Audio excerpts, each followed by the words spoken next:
Vamos a esperar que los muchachos salgan para entonces orar. Amén. Oremos, vamos a presentarnos delante del Señor. Padre, seguimos invocando tu nombre en esta hora, suplicándote, Señor, que reciba nuestra alabanza y nuestra adoración. Y Dios, en este momento nosotros vamos a exponer tu palabra, vamos a escudriñar tu palabra, vamos a reflexionar en ella. Te pedimos, Padre, que nos ayude, que nos guíe, que nuestros corazones estén preparados para recibirla, que guíes a tu siervo aquí en este lugar para poderle exponer con responsabilidad y fidelidad, y que prepare cada mente y cada corazón que la va a escuchar, que la va a recibir, para que sus vidas sean edificadas y por sobre todas las cosas que tu nombre sea glorificado. Te lo pido, mi Dios, en el nombre de Jesucristo, tu Hijo amado y Señor nuestro. Amén. Amén. Hoy vamos a tener nuestra reflexión en el capítulo 13 del Evangelio de Juan y vamos a reflexionar en los versículos 36 al 38. La reflexión de hoy lleva como título: el orgullo espiritual nos aleja del propósito. ¿Usted sabía que hay orgullo espiritual? Hay orgullo espiritual. A veces hay acciones que nosotros hacemos, hay conductas que nosotros a veces podemos obtener que son fruto de sentirnos espiritualmente orgullosos, capaces en nosotros mismos. Y ese orgullo espiritual nos aleja del propósito que Dios tiene para nuestras vidas. Dios tiene un propósito. Dios creó el hombre con un propósito. Dios creó el ser humano con un propósito. Y este propósito que Dios tiene requiere que nosotros tengamos total dependencia de Dios. Pero vamos a la porción bíblica. Vamos a ver estos versículos primero, antes de entrar en el contexto del pasaje que vamos a reflexionar. Vamos a leer Juan capítulo 13, versículo 36 al 38. Como siempre les recuerdo, estamos leyendo la versión Nueva Traducción Viviente. Dice la Biblia: Simón Pedro le preguntó, hablando de Jesús, le preguntó: Señor, ¿a dónde vas? Y Jesús contestó: ahora no puedes venir conmigo, pero me seguirás después. Pero, ¿por qué no puedo ir ahora, Señor? Le preguntó. Dice entonces Pedro, dice: estoy dispuesto a morir por ti. ¿Morir por mí?, le contestó Jesús. Pedro, te digo la verdad, mañana por la mañana, antes de que cante el gallo, negarás 3 veces que me conoces. Amén. Señor, bendiga nuestra vida con su palabra. Este capítulo 13, que nosotros estamos reflexionando hoy en estos versículos, este capítulo en general, en el contexto del capítulo, vemos a Cristo dándonos, primero, cuando comienza el capítulo, uno de los mayores ejemplos de humildad que podemos ver en la Biblia. Ver al mismo Señor humillarse y lavar los pies de la gente que le acompañaba, de la gente que le estaba formando.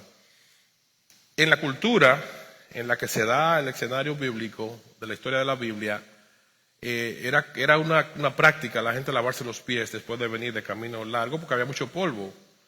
Pero imagínense, personas que a veces los que no tenían para usar sandalias andaban descalzos. Imagínense esos pies de esa gente pobrecito, pies perdidos, bien maltratados, bien sucios, y el Señor viene y lava los pies de esta gente que camina con Él. Como un acto de humildad, como una muestra hasta dónde Jesucristo, como Dios, como el Mesías, como Dios hecho hombre, estaba mostrando qué era lo que esperaba de nosotros y hasta dónde nos ama, hasta el punto de mostrar que no tiene reservas para nosotros.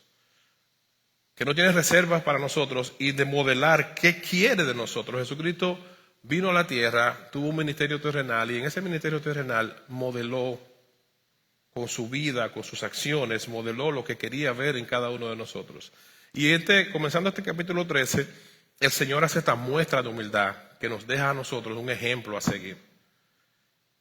Pero después de hacer este acto de muestra de humildad, entonces dice: ahora yo les voy a entregar a ustedes un mandamiento nuevo. Un mandamiento nuevo que sencillamente implica que ustedes se amen mutuamente. O sea, fíjense que previo a dar el mandamiento del amor, el Señor hace un llamado y modela lo que debe ser la humildad en un individuo. Para que haya amor genuino debe existir humildad. O sea, el Señor comienza porque el Señor Jesucristo, como Dios, sabe qué nosotros tenemos necesidad, de qué tenemos necesidad y cómo nosotros procesamos las cosas. Y como sabe cómo la procesamos porque somos criaturas de Dios y Jesucristo es Dios hombre, entonces el Señor comienza dando los pasos para que nosotros podamos entender qué quiere dejar en nosotros, qué trae la enseñanza que está dando, qué trae consigo, qué quiere dejar en nuestra mente y corazones. Entonces, comienza con la humildad para después pedirnos, miren, esto es lo que yo quiero de ustedes. Mandamientos, el pueblo en el Antiguo Testamento tuvo una lista de mandamientos. De no hagas esto, resérvate de esto. Pero el Señor resumió los mandamientos en dos. Amar a Dios sobre todas las cosas y amar a tu prójimo como a ti mismo. Y se lo simplifica y se lo lleva a la práctica hablando a los discípulos y por consecuencia a nosotros. Y dice, ahora yo quiero que ustedes se amen mutuamente. Y eso, la semana pasada, la predicación de la semana pasada, esa era la predicación. El amor es un mandamiento que el Señor nos deja. Y ese amor va precedido de la humildad. Y cuando el Señor nos habla a nosotros, nos muestra la humildad, nos invita a ser humildes y nos habla de que nos amemos mutuamente, lo hace porque Cristo sabe que la actitud humilde y la práctica del amor mutuo es lo que debe practicar y es lo que capacita a cada persona para poder mantenerse en el propósito de Dios para nuestras vidas. La práctica de la humildad y el ejercicio del amor mutuo es lo que capacita al ser humano para mantenerse en el propósito de Dios. Sin humildad y sin amor no podemos llegar a esa meta. Y la humildad y el amor no es algo que debe ser mostrado, es algo que debe vivirse y eso se refleja. Pero cuando yo quiero mostrarlo, entonces yo estoy trabajándolo. Cuando yo vivo eso, cuando yo abrazo eso, entonces yo lo vivo y por consecuencia simplemente eso se va a ver. Por eso dice la palabra en una exhortación cuando llama a los creyentes y dice que el amor debe ser sin fingimiento, el amor no debe ser fingido. Cuando Pablo le habla a Timoteo, le hace una referencia a la fe y al amor no fingido. Porque el amor debe salir como algo puro, sin contaminación. El amor al hermano, el amor al amigo, el amor al prójimo, el amor a las almas que se pierden. Y en el contexto que el Señor está hablando, le está hablando a sus discípulos, a la gente que lo siguen y por consecuencia a nosotros los que somos cristianos en el día de hoy, porque en el ejercicio de vida de nosotros es que la gente va a ver a Cristo. De la forma que nosotros vivamos y nos llevemos mutuamente, es que los demás pueden ver que Dios es real. Y que la familia de Dios es real. Y que cuando Dios entra a la vida de una persona y de una comunidad de personas, Dios cambia la vida de esa persona. Dios transforma, trae bendición, trae paz, trae armonía. Y el amor es el vínculo perfecto que va a regir a esa persona y a esa comunidad de personas a la cual usted pertenezca. Entonces, el amor, la humildad y el amor son prácticas que nos capacitan a nosotros para poder mantenernos en el propósito de Dios. Y esto es algo que debemos de mantenerlo siempre en nuestra mente y en nuestro corazón. Por eso nos instruye a ser humildes y a amarnos. En este ejemplo de los versículos que estamos reflexionando hoy, vemos a Pedro que sufrió una situación donde esta situación que Pedro sufrió en la conversación que tuvo con el Señor es una advertencia para nosotros. El amor de Dios es tan grande, es tan ilimitado, que el Señor cada paso, cada situación que se dio en la historia bíblica la dejó para instruirnos. El apóstol Pedro, un hombre común y corriente, como cualquiera de nosotros, pasó por una experiencia que usted y yo podemos pasar. Y quizá algunos hemos pasado. Y esta experiencia la queda redactada en la Biblia para edificación nuestra. Para que nosotros viendo este ejemplo podamos ver primeramente el amor de Dios y segundo la debilidad del ser humano. a las cosas que nosotros podemos estar expuestos. Cuando miramos los versículos que acabamos de leer en Juan 13, del 36 al 38, vemos que en el versículo 36, cuando comienza esta interacción entre Dios, entre Jesucristo y Pedro, vemos que la primera pregunta que Pedro le hace al Señor es: ¿dónde vas? Porque el Señor está anunciando que se va, que va a salir en medio de ellos. Pedro, como muchas veces lo menciona la palabra en diferentes citas, mostró y verbalizó frecuentemente que amaba al Señor. No sé si recuerdan la cita cuando el Señor le preguntó a Pedro: Pedro, ¿tú me amas? Y cuando se lo preguntó 3 veces, el Pedro se entristeció. Dice: Señor, tú sabes que yo te amo. Tú sabes que te amo. O sea, Pedro, como humano, dentro de todas sus imperfecciones, si había algo que Pedro estaba trabajando y estaba expresando con mucha libertad, era que él amaba al Señor. Pero ese amor al Señor no nos limita de cometer errores. Y por eso debemos estar precavidos, por eso debemos estar siempre advertidos de que aunque amemos al Señor, aunque tengamos ciertos niveles de disciplina, de vida cristiana, debemos estar siempre con las alertas puestas. Cuando Pedro le pregunta al Señor: ¿a dónde vas, Señor? Jesús, como conocedor, le dice: Pedro, ahora tú no puedes venir conmigo, pero me seguirás después. El Señor está tratando de guiar a este hijo suyo, a este siervo suyo, a este seguidor suyo, a que entienda la importancia de la preparación del Hijo de Dios. A que entienda que una persona que es un siervo de Jesucristo necesita ser preparado en el terreno, necesita pasar por circunstancias que pulan su carácter. Pero estas circunstancias que pulen el carácter del Hijo y la hija de Dios son circunstancias que la debemos procesar en el poder del Señor. Por eso el Señor le dice: tú ahora no me puedes seguir, después me seguirás. El Señor se está refiriendo a lo que viene, la venida del Espíritu Santo, la capacitación de Dios en cada creyente. Porque Pedro está pensando que como Pedro era un hombre de voluntad firme, un hombre de carácter fuerte, un hombre de decisiones, él dice: no. ¿Dónde vas? O sea, yo quiero ir contigo, yo quiero estar aquí. Y así nos podemos ver en la figura de Pedro muchos de nosotros.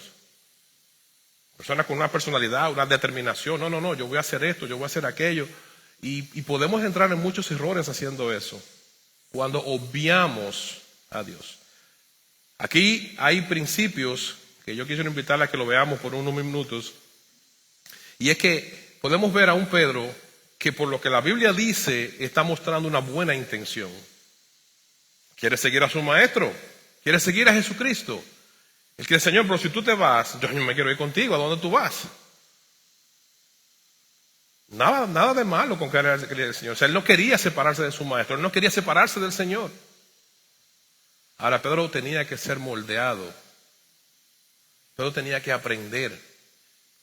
Y eso pasa en la vida nuestra. Nosotros tenemos que aprender, y aprendemos a través de las circunstancias que vivimos. Y aprendemos en la figura de Pedro, en la figura de esta interacción de Pedro con el Señor, aprendemos que debemos de cada circunstancia que enfrentamos en la vida, enfrentarla en el poder del Señor y no en nuestras fuerzas. Vemos un Pedro aquí enfrentando una situación de que él quiere seguir con el Señor y él no está entendiendo lo que el Señor le está diciendo, porque él entiende que tiene la capacidad para hacer lo que él desea hacer. La intención es buena, pero lo está haciendo en su propia fuerza. Y sigue diciéndole: pero me seguirás después. Y en el 37 dice: ¿por qué no puedo ir ahora? Señor, dice Pedro, ¿por qué no puedo ir ahora? Le sigue insistiendo. Y miren, me llama la atención cómo él está tan convencido de lo que él está dispuesto a hacer, que dice, terminando el versículo 37, estoy dispuesto a morir por ti. Le dice Pedro al Señor: estoy dispuesto a morir por ti. Y ustedes saben por la historia bíblica que cuando después Pedro se encuentra en un lugar, después del Señor ser crucificado, y estaban persiguiendo a todos los discípulos del Señor, que le dice una muchacha que está en el grupo donde él estaba, del patio del sumo sacerdote, le dice: oh, pero tú eres uno de ellos, porque tú hablas como ellos, o sea, uno de los discípulos del Señor. Y él le dice: no, yo a ese hombre no lo conozco. La misma persona que previamente había dicho, no, yo estoy dispuesto a morir por ti, Señor. Ahora dice, no, yo no conozco a ese hombre. Se metió en miedo, se asustó. Y eso somos nosotros los seres humanos. En momentos de dificultad, en momentos de miedo, en momentos de debilidad, caemos en muchas cosas. Cuando procesamos ese momento en nuestras propias fuerzas, cuando nosotros queremos agarrar, como dicen por ahí, el toro por los cuernos y queremos hacer las cosas a nuestra manera, entonces caemos en grandes errores. Y una de las enseñanzas más bonitas y más profundas que tiene esta porción de la Biblia, en esta enseñanza de la interacción de Pedro con el Señor, es que en cada circunstancia, no importa lo capacitado que estemos, no importa lo bien preparado que estemos para cualquier cosa que estemos confrontando, debemos depender totalmente del Señor antes de abrir la boca y antes de dar ciertos pasos. Inclusive cuando queremos hacer cosas que son buenas y que son para el Señor. En mi opinión, yo quiero hacer algo que me parece que es algo bueno para el pueblo de Dios, algo bueno para la iglesia, y que mi intención es buena de lo que quiero hacer. Y tú dirías, ¿qué hay de malo con eso? Mi intención es limpia. Pero ¿y qué tal si esta intención no está dentro del plan de Dios? ¿Qué tal si el Señor te está guiando en esa dirección? Entonces nuestras intenciones, nuestras motivaciones, debemos pesarla a la luz de la voluntad de Dios. Cada cosa que pensamos y que deseamos hacer, debemos de pesarlo en la voluntad del Señor. Hay cosas que parecen a veces muy bonitas, que se ven muy bien adornadas, que no se ve nada de malo en ellas, pero tenemos que tener cuidado de saber si eso está dentro del plan divino de Dios. Dios tiene un plan divino, Dios tiene propósito para todo. Tiene un propósito general para su pueblo y tiene propósito individual con cada persona. Esa dependencia de Dios, ese deseo de estar en el centro de la voluntad de Dios, debe morar en la mente y en el corazón de cada persona que se considera ser un hijo de Dios, por Jesucristo. Porque esto que pasó aquí, que le pasa a un hijo de Dios, que le pasa a un siervo, a un hombre que caminó con el Jesucristo, le puede pasar a cualquiera de nosotros. Y le ha pasado y le sigue pasando a muchas personas. Entonces debemos pedirle a Dios que nos ayude, que nos capacite para poder nosotros filtrar nuestra voluntad, nuestro deseo a la luz de lo que Dios quiere con nosotros. Nosotros debemos, en otras palabras, conocer nuestras limitaciones y aprender a depender de Dios. Me gusta la forma como lo presenta el Salmo 19 en su versículo 2, cuando el salmista dice: ¿quién podrá entender sus propios errores? Líbrame de lo que me son ocultos. Hay una expresión por ahí que dice que cada hombre es dueño de su verdad. Mira, a veces usted ve discusiones entre personas y cada quien está parado en su punto. Y como decían allá en el sector donde yo me crié, cada quien está en una esquina con sus dos peñones. Y nadie quiere ceder. Porque cada quien es dueño de lo que cree. Por eso comenzó el Señor, antes de dar esta instrucción a Pedro, comienza en este capítulo 13 enseñando ¿qué? Primero, la humildad. Y después de la humildad enseña el amor. Porque para usted reconocer sus errores, tiene que haber humildad. Y para usted tener una buena convivencia con los demás, tiene que haber humildad y tiene que haber amor. Porque a quien yo amo, yo no lo daño. A quien yo amo, yo lo cuido. A quien yo amo, yo procuro su bienestar. Y eso es lo que Dios espera de cada uno de nosotros. Me gusta siempre usar la analogía de lo que es una madre con un hijo. Cuando una mujer lleva a un niño en el vientre, 9 meses y lo da a luz, eso es parte de ella. Y eso es un amor humanamente inexplicable. Por eso usted ve que las madres hacen lo que sea por sus hijos. Habrán excepciones, como en todo, las hay, pero son excepciones. Las madres son perdonadoras, las madres son tolerantes, las madres se desprenden de lo que tengan que desprender por sus hijos. Porque hay un amor que las une a esa persona. Hay un amor que viene desde un vínculo sanguíneo, emocional, que les hace sentir ese nivel de protección y de desprendimiento y de humildad para ese ser a quien ama. Por eso debemos tomar las palabras del Salmo 19 cuando dice que ¿quién puede entender sus propios errores? Eso lo decía el salmista David. Cuando él decía, wow, Señor, líbrame de los errores que me son ocultos. O sea, líbrame de esas cosas, de esos errores que yo cometo, de esos pecados, esas transgresiones que yo cometo, que muchas veces no sé que te estoy ofendiendo con ello. Porque no hay cosa más grande que un ser humano cuando se encierra en lo que cree, o en lo que quiere creer, o en justificar sus acciones. Porque muchas veces la persona está consciente de que está mal, pero lo quiere justificar. No quiere dar su brazo a torcer. Y eso es arrogancia. El Hijo de Dios, la persona que ha creído en Dios, debe aprender a vivir y a practicar la humildad. Y eso solamente se logra con la ayuda de Dios. Pero también, me gusta también ver lo que presenta el Salmo 51 en su versículo 17, cuando dice que el sacrificio que le sea a Dios de nosotros, ¿cuál es? Dios no quiere que nosotros solamente vengamos a la iglesia, demos aportes económicos, aportemos nuestro tiempo y hagamos cosas. Dice el Salmo 51, 17, que el sacrificio que sí desea Dios es un espíritu quebrantado, el cual, dice el Salmo, tú no rechazarás un corazón arrepentido y quebrantado, oh Dios. Cuando un corazón viene completamente desprendido, quebrantado, arrepentido de sus errores, a Dios, Dios no lo rechaza. No importa lo que usted haya hecho. Pero para una persona venir en desprendimiento tiene que haber un acto de aceptación de sus errores y tiene que haber una conciencia limpia. Cuando Pablo habla de limpia conciencia, no habla de ausencia de errores. Habla de esa conciencia que es capaz de decir, sí, yo hice eso mal, eso no estuvo bien.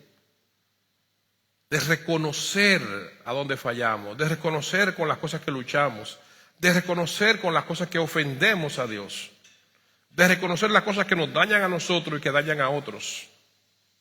Eso es una limpia conciencia. Para poder venir a Dios, tenemos que venir con esa práctica de limpia conciencia.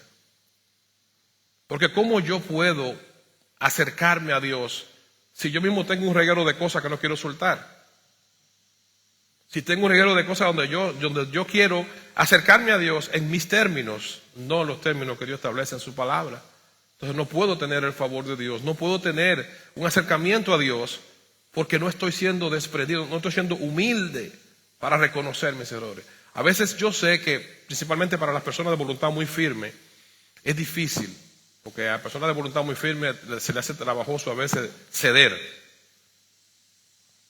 Pero Pedro es un ejemplo de esto, de una persona de voluntad firme, que cuando se planta en una cosa es en eso. Y tuvo que sufrir para poder aprender a través del sufrimiento. Y nos evitamos muchos dolores de cabeza cuando practicamos la humildad.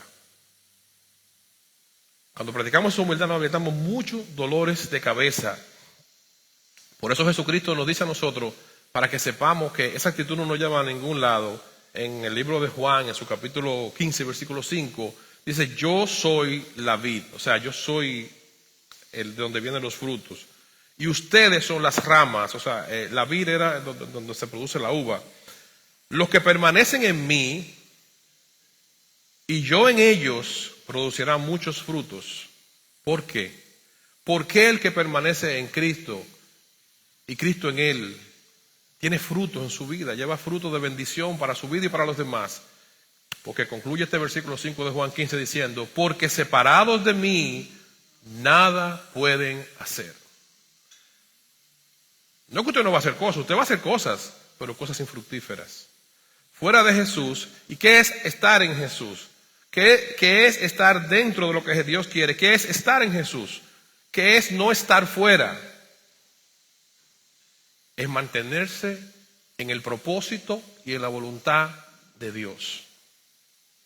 Es mantenerse en lo que Dios quiere. Es mantenerse en una actitud mansa y humilde de corazón. Es mantenerse ahí. Para que el propósito por el cual yo existo, yo pueda abrazarlo todos los días. Que no sea mi causa, que no sea mi verdad, que sea la verdad de Dios. Y el amor de Dios es tan grande, tan amplio, que no importa cuántas veces nos equivoquemos, el nivel de los errores que podamos cometer, Cristo nos ama a pesar de nuestras debilidades y a pesar de nuestras fallas. El amor de Dios es inmenso. La Biblia, cuando se le preguntó a Jesucristo en un momento que cuántas veces se debería perdonar a una persona, a un hermano que fallara, y él dijo, no te digo 7, sino hasta 70 veces 7, por usar una hipérbole, una exageración. O sea, es cuantas veces sea necesario, debes perdonar. Porque esa es la esencia de Dios. ¿Sabes la cantidad de cosas, la cantidad de veces que nosotros ofendemos a Dios con cosas que hacemos? Y Dios nos perdona. Dios nos perdona. Porque Dios quiere lo mejor para nosotros. Dios quiere lo mejor para nuestras vidas. Y nosotros somos los que luchamos y batallamos porque muchas veces nosotros nos dejamos envolver por la cultura, por el medio ambiente, por las cosas que nos han formado, de donde yo vengo, donde yo me crié, donde yo me desenvolví, qué tipo de vida llevé, con qué tipo de gente me asocié y fueron las que me ayudaron a formar mi carácter. Muchas veces todas esas cosas son difíciles de soltar. A un punto que yo escucho personas a veces decir, no, así yo aprendí y así es que es. A mí mi mamá me enseñó así, a mí mi papá me enseñó así. Hermano, pero si está equivocada la forma. O así fue que yo aprendí, así es que está bien. O muchas veces personas que se les cuestiona, pero ¿por qué tú haces eso? No, porque yo dije que es así. Y mire, si yo dije que soy así, eso va a ser así. Tú me conoces, tú sabes cómo soy yo. Mire, esa es una de las cosas que a mí más me choca. Y cuando yo veo esa expresión, tú me conoces, tú sabes cómo soy yo. Yo digo, ay, por esta persona hay que seguir orando mucho. Porque es un orgullo de que yo soy yo. Y el que quiere ver a Dios, el rostro de Dios, el que quiere ver paz en su vida, el que quiere realmente tener tranquilidad, el que quiere tener a Cristo en el corazón como su Señor, debe comenzar siendo humilde. Para reconocer, para actuar, para confrontarse primero a sí mismo y después poder convivir con los demás en una actitud de amor y de convivencia, de hermandad. Y el Señor nos da el ejemplo. Nos ama a pesar de nuestras debilidades. Fíjense como en el versículo 37 de aquí de Juan 13, cuando Pedro le dice al Señor, pero ¿por qué no puedo ir ahora, Señor? Si estoy dispuesto a morir por ti, le dice Pedro al Señor. Oiga dónde llega lo que decía ahorita. Estoy dispuesto a morir por ti. El Señor le tiene que recordar, le dice, el Señor sabía lo que Pedro estaba diciendo y sabía lo que iba a pasar porque Jesucristo es Dios. Morir por mí, le contestó Jesús. Pedro, te digo la verdad, mañana por la mañana, antes de que cante el gallo, me negarás 3 veces que tú me conoces. El Señor está advirtiendo, tú me estás diciendo eso ahora con toda esa euforia. Sí, Señor, yo estoy dispuesto a morir por ti. Y yo, mi hijo, me vas a negar. Me vas a negar 3 veces. Baja de ahí. Que tú, que eres Pedro, el bravucón, el hombre que resuelve, el hombre que hay que respetarlo, el hombre que voló y le cortó la oreja a un militar, sabiendo lo que podía. O sea, esa bravuconería, eso no funciona. En el reino de Dios eso no funciona. En el pueblo de Dios eso no funciona. Sí, a veces, hermano, todo tipo de temperamento y carácter es necesario, porque hay un momento para cada cosa. Ahora va a depender lo que hay en su corazón.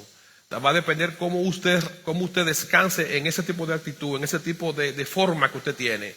Porque Cristo como maestro nos enseña a nosotros a conocer nuestras limitaciones.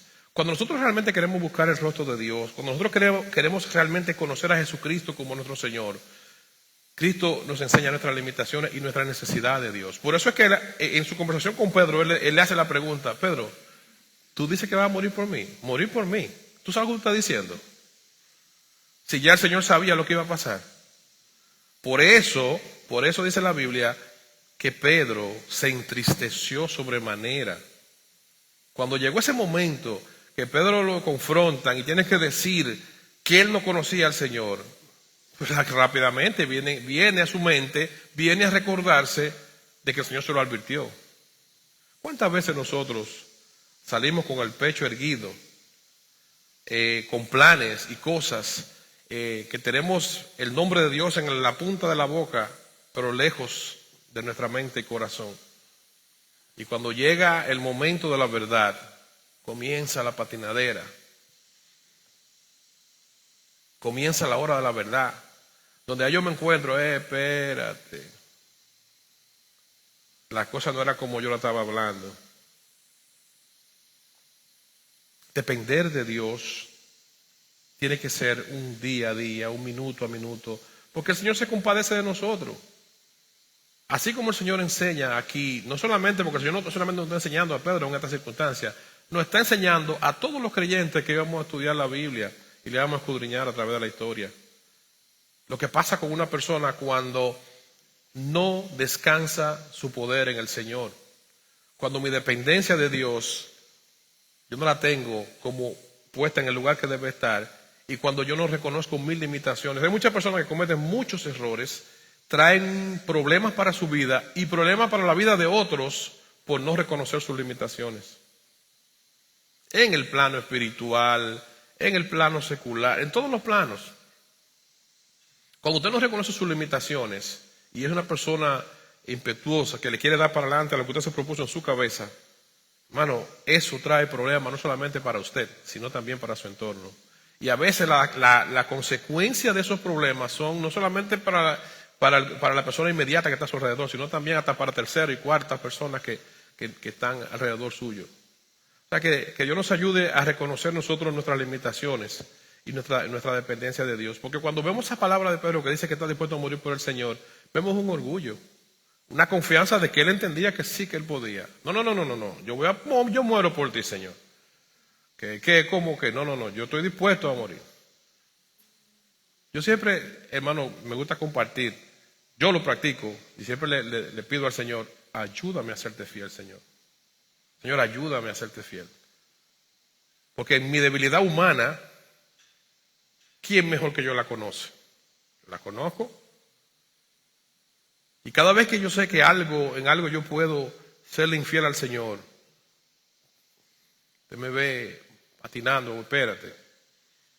¿Por qué? Porque ¿de qué me sirve a mí hacer cosas, como dice la Biblia, ganar el mundo y perder mi alma? No me sirve de nada. Cuando una persona ama a Dios y pasa la línea de haberle fallado al Señor, hermano, eso es el dolor más grande que una persona puede sentir. Por eso Pedro se sintió de esa manera. Porque Pedro fue un hombre que evidentemente amaba al Señor y por eso su dolor fue tan grande. El dolor de haberle fallado al Señor. El dolor de haber traspasado la línea del Señor. El Señor conocía el corazón de él. El Señor conocía a quien tenía enfrente. Y por eso le advirtió. Y por eso le decía, por eso le repitió: morir por mí, para que bajara el orgullo, para que soltara un poco eso, para que aterrizara. Por eso le dice: mira, reconoce tus limitaciones. En otras palabras, reconoce tus limitaciones. Porque antes de que el gallo cante, o sea, antes de que amanezca, tú 3 veces vas a decir que no me conoces. Tú me vas a negar 3 veces. Muchas veces nosotros somos como Pedro. Por eso la palabra, no en vano, dice aquí en 2 de Corintios, en su capítulo 4 y versículo 7, que nos explica a nosotros cuál es realmente la condición de la persona, de nosotros los seres humanos. ¿Cuál es la condición del creyente? ¿Cuál es la condición de aquel que se llama ser un hijo de Dios? Dice la palabra 2 Corintios, capítulo 4, versículo 7. Ahora tenemos esta luz que brilla en nosotros y en nuestro corazón. Pero nosotros mismos somos como frágiles vasijas de barro que contienen este gran tesoro. Esto deja bien claro que nuestro gran poder proviene de Dios y no de nosotros mismos.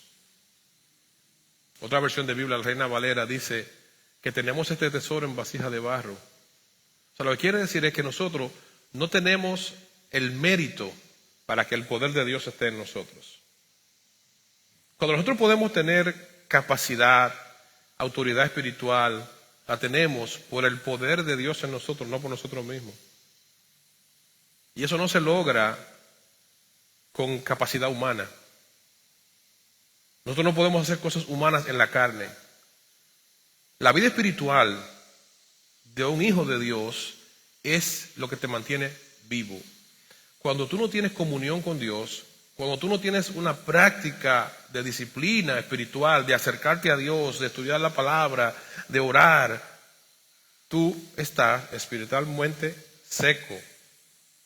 Tú estás espiritualmente debilitado y muerto. Por eso la Biblia dice, cuando la persona se convierte a Dios, marca 2 pasos. 2 pasos de la conversión. Dice, arrepentidos y convertidos. Usted viene a Dios, usted se arrepiente, usted puede reconocer que usted es un pecador y puede durar toda una vida en esa condición, pero nunca se convierte. Nunca logra que su carácter sea parecido cada vez más al de Cristo. Usted reconoce su condición, pero no busca acercarse a Dios y parecerse a Jesucristo. No busca vivir como Cristo le lo enseñó. No busca aprender qué es lo que Dios quiere de mí. Y muchas veces no solamente que no lo busca, sino que no lo desea. Reconoce una parte, pero no llega a la segunda. Entonces, por eso, cuando la Biblia dice que arrepentidos y convertidos para que tiempos de refrigerio vengan de la presencia del Señor, es para que tu vida, tú puedas vivir una vida plena, una vida en la paz de Dios, una vida gobernada por el poder de Dios, una vida que no depende de circunstancias terrenales, sino depende de Dios al cual le sirves, sino depende del poder de Dios que mora en ti. Entonces, esas son de las cosas que nosotros muchas veces debemos de pedirle a Dios que nos ayude, porque el propósito de Dios siempre va a ser el mismo. El capítulo 17 de Juan nos enseña que tener vida eterna es conocer a Dios y a Jesucristo. Jesucristo lo dijo. Y esta es la vida eterna, que te conozcan a ti, Padre, y a Jesucristo a quien has enviado, a tu Hijo. O sea, todo se resume, cuando usted habla de ser cristiano, cuando usted habla de alcanzar la salvación, es conocer a Dios y a Jesucristo. Por donde quiera que usted lo mire, se resume en ese versículo. Que te conozcan a ti, Padre, y a Jesucristo, tu Hijo, a quien tú has enviado. Y quiero que concluyamos con este pasaje de Primera de Pedro, capítulo 5, versículos 6 y 8, que nos dice que así nos da una exhortación, nos da una invitación. O sea, así que humíllense ante el gran poder de Dios, y a su debido tiempo Él los levantará con honor. Pongan todas sus preocupaciones y ansiedades en las manos de Dios, porque Él cuida de ustedes. Estén alerta, cuídense de su gran enemigo, el diablo, porque él siempre anda al acecho como un león rugiente, buscando a quien devorar. A veces, cuando escuchamos estas palabras de Primera de Pedro 5, no vemos la profundidad y el llamado y la invitación, la advertencia que Dios nos hace en estas palabras. El apóstol Pedro, cuando escribe por inspiración de Dios, dice que nos humillemos ante el gran poder de Dios. Y a su debido tiempo, o sea, en el tiempo de Dios, Él nos va a levantar. Por eso, las promesas de Dios son verdaderas, la cantábamos hoy en el tiempo devocional. Sus promesas son fieles y son verdaderas. Cuando nosotros nos humillamos al Señor, el Señor nos levanta, sostiene nuestra alma, alimenta nuestro espíritu y nos mantiene vigilantes, porque dice que nuestro enemigo, el diablo, anda buscando como león rugiente a quien devorar. Mire, Satanás y sus ejércitos hacen su trabajo. 24 horas, 7 días de la semana están trabajando para destruir al ser humano. Y nosotros, los que hemos creído en el Señor, no podemos descuidarnos. Debemos mantener nuestra mente abierta, nuestros ojos espirituales activos y saber que debemos estar humillados ante la presencia del Señor. Practiquemos la humildad, practiquemos el amor y aprendamos a depender de Dios para que podamos vivir el tiempo que Dios nos regala en esta tierra, una vida plena, una vida disfrutando de la paz de Dios sin importar en qué circunstancias estemos viviendo. Amén. Oremos. Gracias, Señor, por tu palabra. Gracias, Padre, por esta reflexión de hoy que nos recuerda, mi Dios, qué cosas debemos nosotros tener en cuenta para mantenernos en tu propósito. Mi Dios, ayúdanos a mantenernos como tú nos enseñaste en tu palabra, a mantenernos humildes, a practicar el amor y a reconocer siempre nuestras limitaciones, a reconocer nuestras debilidades para que tu poder pueda ser efectivo en nuestra vida, para que nuestro tiempo en esta tierra pueda ser un tiempo de victoria, un tiempo de paz, un tiempo donde vivamos sostenido por tu poderosa mano, disfrutando de tu amor y del amor de nuestros hermanos, del amor mutuo, que es el que cubre multitud de pecados, dice tu palabra. Gracias, Señor. Gracias por esta reflexión. Gracias por tu palabra. Gracias por cada hermano. Gracias por cada amigo, por cada persona que se ha dispuesto a escuchar tu palabra. Ahora yo te suplico que tú completes la obra en cada corazón. Que tú, mi Dios, como bueno, bondadoso que eres, en tu misericordia, Señor, puedas seguir alcanzando los corazones y las mentes que han tenido, Señor, la voluntad de dejar que tu palabra que entre a sus corazones, entre a sus mentes, como haber caído en una buena tierra para que traigan frutos de vida eterna. Gracias, Señor, una vez más. Gracias por Jesucristo y gracias por tu palabra. Gracias, Padre. En el nombre de tu Hijo amado Jesús, oramos en este momento. Amén.